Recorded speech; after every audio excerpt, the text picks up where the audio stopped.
24. Guess WHO is back? Oh, I want to go after the class. Can we just go to class 1B? I just want to go there?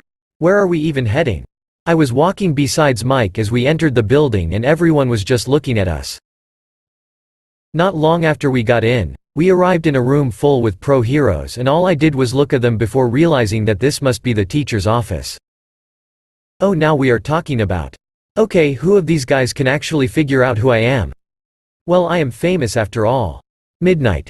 Ahm Zashi, I don't want to freak you out but there is a cheetah right beside you. Me. Hiss. Midnight. She immediately stepped back when she heard my hiss and I decided to play with her and dashed towards her, pouncing on her too. Once we're on the ground I could tell that she froze and I started cuddling and began rubbing my head against her cheek. Mike. Looks like he likes you. Well, I don't have anything against her for sure. Or anyone particular in this room. Midnight. Aw, isn't he cute? What's his name? Nezu. I assume that is Feral? Mike. Yes. Once I heard Nezu, I stopped and looked at him. At least someone who can figure out who I am. I mean, you are an animal. You should figure out that I am not an animal. Nezu. Docile. Someone did handle you well. Me. HMPF. I let out something close to a sigh and went over to the rat. There was only one thing that came to my mind that I could do to make him realize who I was. Me. Gur HISSSSS.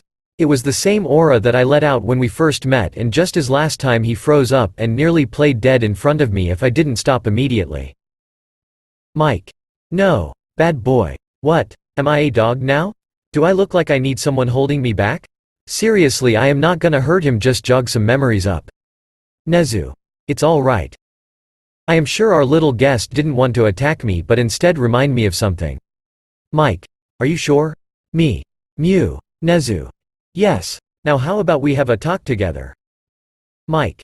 Wait, you understand Feral? Nezu. Not at all, which I find very intriguing since I should be able to. Me. Mew? Nezu. Ah, you see, I can understand fellow animals but all I hear from you are growling, hissing and chirping noises. They don't make sense to me but I have a feeling I know what you mean and what the main messages are from them. Oh, so I am freaking special? At least you know that I am not an animal. How about you tell them to stop pestering me and treat me like one? Sounds that good to you? Nezu. Hazashi, you are welcome to bring him to school on a daily basis now. He is welcome here. Snipe. No way did he just agree to a cheetah on UA ground. Me. MREW? Got some freaking problems with that? I turned around and started to walk towards him as the man started backing away. Snipe. Good cheetah. I am not food. All the while I could hear Nezu laugh as the man quickly jumped on a chair and saying, Show, go away. I am not food. You wouldn't like me. I taste bad. Too much fat. I am not healthy for you. Now show. It was a hilarious sight but that was not what I really was after.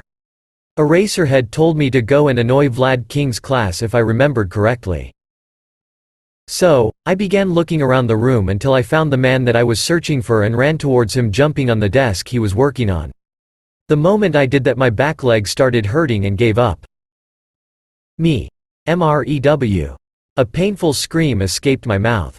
It caught the full attention of Mike, who was now walking towards me and took me off the table.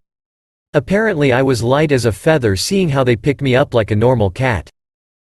Something was truly wrong here. Mike. Well, looks like we are heading to RG now. Nezu. You can leave him roaming around as he pleases. No one can escape this place that easily anymore after the little green bean escaped. Oh, is that a challenge? Nezu. Feel free to try it out, Feral. Oh, it's Sue as a challenge. Wait, is it good that he knows who I am? I mean, it's bad to have someone treat me like a normal human being instead of a huge ass cat that could kill you. But Feral is still my vigilante name. So he knows. Welp, he didn't expose me yet. Time to wreak as much havoc as I can until he exposes me. I wonder what the love is up to. Meh. Who cares as long as they don't hurt any innocent lives. I was being carried out of the room like a cat would be normally held, but I was actually having my front paws on his shoulder and looking behind him as he was walking. Mike. No running for you, Feral, and don't jump. Your leg is still hurt. I know. I learned my lesson. He went into a room and then put me on a bed. I immediately knew that this was the infirmary, and an old lady which I already knew came over to me. RG. Now you are bringing me a cat here? Mike. I got permission from Nezu. RG. If he's all right with it, then so be it. After she examined my wound, she put some ointment on and let me get off the bed. Remembering the gummies that she had and smelling the sweet scent of it, I went towards the drawer and sat down looking at her. Me. Mew. RG. You can smell it, huh? Remind me of that kid I had a while ago. That's because it's me. RG. I don't know if I should give you some, but here you go. She went to the drawer, gave me some gummies and petted my fur. RG. Huh. It's softer than I thought. Mike. Right. RG. Well, better be careful with your leg, feral. Me.